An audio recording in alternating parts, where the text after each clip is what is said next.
राधे राधे, हरे कृष्णा। कैसे हो आप सभी लोग? आशा करती हूँ आप सभी परम मंगल में होगे, स्वस्थ होगे, अच्छे होगे। सबसे पहले आप सभी को शारदीय नवरात्रों की अनंत और अनंत शुभकामनाएं। कितनी जल्दी समय बीतता है ना, पता ही नहीं चलता। जन्माष्टमी आई, राधाष्टमी आई, पितृपक्ष आएगा और नवरात्रि आ गए।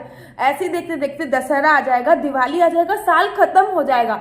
समय के ना पहिए लगे होते हैं, वो किसी के लिए नहीं रुकता है। इस समय में जो भी हम अच्छी कार्य कर लेते हैं ना, वो कैप्चर कर लेते हैं, तो वो बहुत ज्यादा अनंत गुना फलों की प्राप्ति देने वाला होता है। उसी में से एक नवरात्रि है। नवरात्रि में हम जितना सत्कर्म करेंगे, जितने अच्छे कार्य करेंगे, उतने ही हमें सुख सौभाग्य की प्राप्ति होती है। देखिए, नवरात्रों का व्रत और नवरात्रों में करी गई पूजा अर्चना वंदना आगे आने वाले आपके 6 महीने डिसाइड करते हैं। याद रखिए, ये जो शारदीय नवरात्रे हैं, जब तक चैत के नवरात्रे नहीं आएंगे ना, तब तक के 6 महीने ये नवरात्रे डिसाइड करेंगे। फिर चैत के नवरात्रे से लेकर शारदीय नवरात्रे तक वो चैत के नवरात्रे की पूजा अर्चना वंदना डिसाइड करेगी कि आपका आने वाला समय कैसा होता है। आज की वीडियो में मैं आप लोगों को बताने वाली हूँ कि नवरात्रों का सामान कब खरीदे, क्योंकि पितृपक्ष चल रहा है। कल पितृपक्ष की अमावस्या है। अमावस्या पर सामान खरीदा जा सकता है, लेकिन कल महाराज ग्रहण भी है। याद रखिए, चाहे ग्रहण भारत में हो या ना हो, क्योंकि अमेरिका के कुछ हिस्सों में ग्रहण है, ऑस्ट्रेलिया के कुछ हिस्सों में ग्रहण है, हिंद महासागर में ग्रहण है, लेकिन ग्रहण भारत में नहीं पड़ रहा। लेकिन हमेशा मैं कहती हूँ, चंद्र ग्रहण में हमारे चंद्र देवता कष्ट में होते हैं, सूर्य ग्रहण में हमारे सूर्य देवता कष्ट में। जब हमारे सूर्य देवता कष्ट में है, तो ऑब्वियसली बात है, वो पृथ्वी लोक पर कुछ पॉजिटिव संचार नहीं करेंगे, पॉजिटिव वाइब्रेशंस नहीं छोड़ेंगे।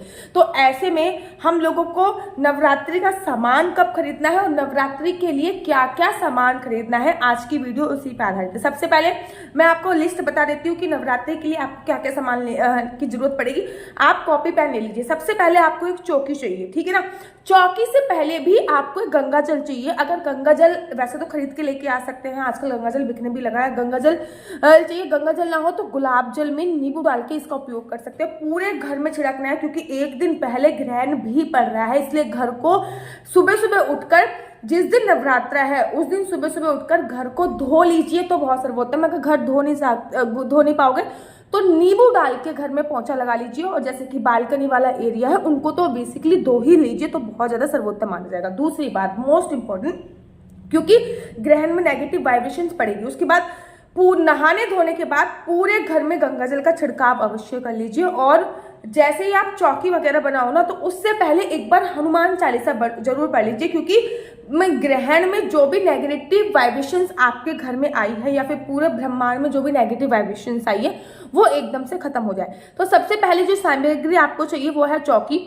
चौकी के ऊपर बिछाने के लिए लाल कपड़ा ही चाहिए, क्योंकि नवरात्रि में माता रानी को लाल रंग बहुत प्रिय है। वैसे तो माता रानी को सफेद रंग भी बहुत ज्यादा प्रिय है, लेकिन नवरात्रि है इसलिए लाल रंग का उपयोग। जैसे कि जन्माष्टमी में पीले रंग के वस्त्र का बहुत परिधान माना जाता है, वैसे नवरात्रि में लाल रंग के कपड़ों का बहुत ज्यादा विशेष महत्व माना जाता है। तो पहले चौकी, फिर लाल रंग का कपड़ा, उसके लाल रंग का कपड़ा, थोड़े से चावल चाहिए, क्योंकि चौकी पे बिछा लगाने के लिए चावल चाहिए। फिर माता की एक फोटो हो सकती है या प्रतिमा हो सकती है, नई भी खरीद के लेके आ सकते हो, घर में पुरानी है तो उसका उपयोग भी कर सकते हो। उसके बाद एक कलश चाहिए, क्योंकि कलश आपको स्थापित करना है। एक मिट्टी का बर्तन चाहिए, मिट्टी का ना हो तो स्टील का भी ले सकते हैं। बेसिकली मैं मिट्टी का बर्तन लेती हूँ। जौ बोने के लिए साफ मिट्टी चाहिए। मिट्टी ना हो तो उसके बिहाफ पर रेत भी हो सकता है, और रेत में ना मिट्टी से ज्यादा अच्छे जौ बोते हैं। आप कभी भी ट्राई कर लीजिएगा, रेत पे मिट्टी से ज्यादा अच्छे जौ बोए जाते हैं। उसके बाद आपको साफ सुथरे जौ चाहिए। कलश के ऊपर बांधने के लिए आपको कलावा चाहिए, रोली चाहिए तिलक विलक लगाने के लिए। और ना ये रोली और मोली, मोली मतलब कलावा बांधने के लिए, रोली आप अगर घर पे ही बना लोगे ना तो बहुत ज्यादा सर्वोत्तम होएगा। हाँ, हल्दी में थोड़ा सा आपको चूना डालना है, उसके बाद नींबू निचोड़ दीजिए, तो आप घर पे बना लोगे ना तो बहुत ज्यादा सर्वोत्तम है। उसमें जो खुशबू आती है ना, उसको मैं अपने शब्दों में बयान नहीं कर सकती, बहुत सर्वोत्तम खुशबू होती है, ठीक है। उसके ऊपर आम के पत्ते, अशोक के पत्ते हो सकते हैं। आम के पत्ते और अशोक के पत्ते उस पर लगाने के लिए चाहिए। 2 नारियल चाहिए। एक नारियल माता रानी के चरणों में समर्पित करने के लिए चाहिए, एक नारियल कलश के ऊपर रखने के लिए चाहिए। जौ बनाने के लिए जौ चाहिए। अगर मिट्टी का उपयोग कर रहे हो तो मिट्टी को एक दिन पहले ही अच्छे से छान लीजिए, उसमें कोई कंकड़ वंकड़ ना हो, और जो अच्छी क्वालिटी के लिए चाहिए। अगर जो नहीं मिल रहा, कोई कोई ना देखो सप्तदल भी बोता है, 7 तरीके का अनाज भी कोई कोई बोता है, कोई कोई नहीं बोता। तो आपके यहाँ पे अगर सप्तदल बोए जाते हैं तो सप्तदल लेके आइए। अगर सप्तदल नहीं बोए जाते तो फिर आप जौ का उपयोग भी कर सकते हैं, ठीक है ना। अब कलावे के अंदर मतलब कलश के अंदर डालने के लिए एक हल्दी की गांठ चाहिए।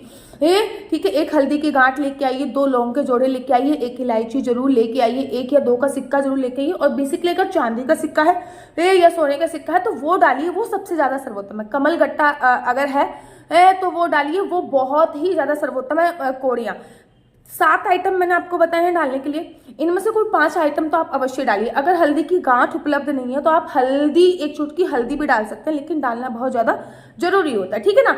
उसके बाद जो कलावा मतलब जो आप नारियल माता रानी के चरणों में समर्पित कर रहे हैं उसके ऊपर भी चुन्नी बांधिए, और जो आपने उसके ऊपर रखा हुआ है, कलश के ऊपर जो कलावा नारियल रखा है उसके ऊपर भी रोली या चुन्नी इत्यादि बांध सकते हैं। उसके बाद बारी आती है पूजा अर्चना वंदना करने के लिए। पूजा अर्चना वंदना करने के लिए आपको गाय के उपले चाहिए, गाय के उपले के साथ साथ आपको कपूर चाहिए।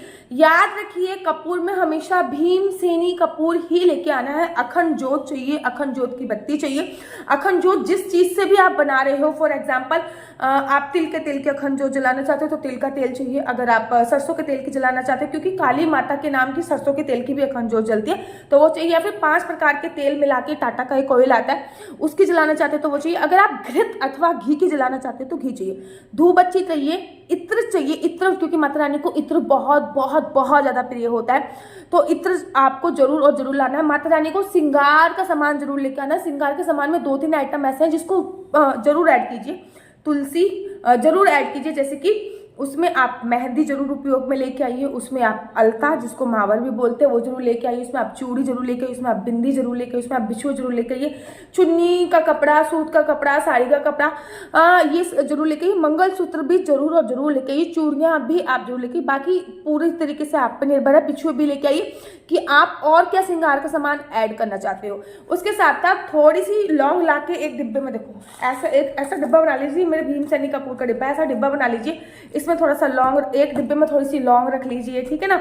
एक में थोड़े से लौंग रख लीजिए, एक में थोड़ी सी इलायची, क्योंकि इसकी जरूरत आपको डेली पड़ेगी। एक में थोड़ी सी लौंग रखिए, एक में थोड़ी सी इलायची रखिए, एक में थोड़ी सी आपने सुपारी भर के रख ली है, क्योंकि इनकी पूजा आपको एवरीडे करनी है। थाली लगानी है, थाली के ऊपर ये सारी सामग्री आपको रखनी होती है। उसके बाद डेली पूजा कर। गाय का कंडा, उपला जिसे कहते हैं, वो आपको चाहिए होता है, क्योंकि उसके ऊपर ही कपूर रखा जाता है। कपूर के अंदर ही हवन सामग्री चाहिए होती है। थोड़ी सी हवन सामग्री रोज आहुति दी जाती है, ठीक है ना। हवन सामग्री आपको जरूर चाहिए। फिर लौंग जरूर चाहिए, सुपारी जरूर चाहिए। 1 सुपारी जो चढ़ाई जाती है, 2 लौंग के जोड़े चढ़ाए जाते हैं, 2 इलायची जो चढ़े, पान के पत्ती की आवश्यकता आपको डेली पड़ेगी। अलग अलग दिन अलग अलग प्रकार के फूलों की आवश्यकता आपको डेली पड़ेगी। अलग अलग प्रकार के भोग की आवश्यकता आपको जरूर पड़ेगी। प्रथम दिन पंचामृत की आवश्यकता आपको पड़ेगी। तो ये बेसिकली सामग्री है। बाकी मिठाई, फल, फूल आप अपनी आवश्यकताओं के अनुसार ले सकते हैं। वो नहीं, ये जो सामग्री मैंने आपको बताई है ना, ये बेसिकली सामग्री है। अगर आरती की बुक नहीं है तो आरती की बुक भी ले लीजिए। और दुर्गा सप्तशती अगर आप पढ़ना चाहते हो तो दुर्गा सप्तशती की भी बुक ले लीजिए। चाहे बेशक यूट्यूब पे चढ़ा के पढ़िए, लेकिन चाहे आपको मुंह जबानी याद हो, लेकिन पुस्तक खोलना सर्वोत्तम होता है, इसलिए वो जरूर और जरूर लेना है। तो ये सामग्री आपको जरूर लेनी है। एक आप अखंड जोत का दिया अगर ले लीजिए, बाकी कॉटन, रुई वगैरह जरूर लीजिए पूजा अर्चना वंदना करने के लिए। ये कॉमन चीज है। बेसिकली जो जो सामान चाहिए था मैंने आपको पूरे सामान की लिस्ट आपको बता दी है। अब आपको मैं ये सामान कब खरीदिए, पूजा का सामान कब खरीदना चाहिए, पूजा का सामान खरीदने के लिए, क्योंकि कल तो अमावस्या है और परसों है, कल अमावस्या और कल शाम को सूर्य ग्रहण भी है। तो देखिए पूजा का जो शुभ मुहूर्त है ना वो सुबह सुबह है, जैसे कि 6:30 बजे से लेकर 7:50 पे पूजा का शुभ मुहूर्त है। दूसरा जो मुहूर्त है घट स्थापना का, जिसको अभिजीत मुहूर्त भी कहते हैं, तो सुबह सुबह घट स्थापना का बहुत अच्छा मुहूर्त है। दूसरा जो मुहूर्त है ना वो है 11:30 बजे से लेकर 12:30 बजे तक का अभिजीत मुहूर्त है, ठीक है ना। ऐसे में आप इन दोनों टाइम पे पूजा अर्चना वंदना कर सकते हो। तो उसके लिए आपको इस बात का ध्यान रखना है कि जो आपको सामग्री खरीदनी है, अगर आप सुबह सुबह पूजा कर रहे हो तो एक दिन पहले या फिर आज भी जाके सामग्री लेके आ सकते हो, कल भी जाके सामग्री लेके आ सकते हो। जो सामग्री लेके आके रख रहे हो उसमें फल, फूल और मिठाई नहीं होनी चाहिए। फल, फूल, मिठाई आप ऑन द स्पॉट लेके आ सकते हो, एक साथ ही लेके आइए।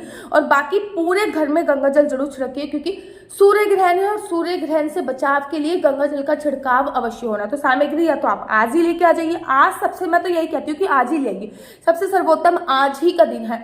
आज ही आप लेके आ जाइए सामग्री। अगर आज नहीं लेके आ सकते तो कल पूरे दिन, आप पूरे दिन में कभी भी सामग्री लेके आ सकते हैं, लेकिन कल शाम के समय सामग्री मत लेके आइएगा, क्योंकि सूर्य ग्रहण में कोई भी सामग्री इत्यादि हम नहीं खरीदते हैं।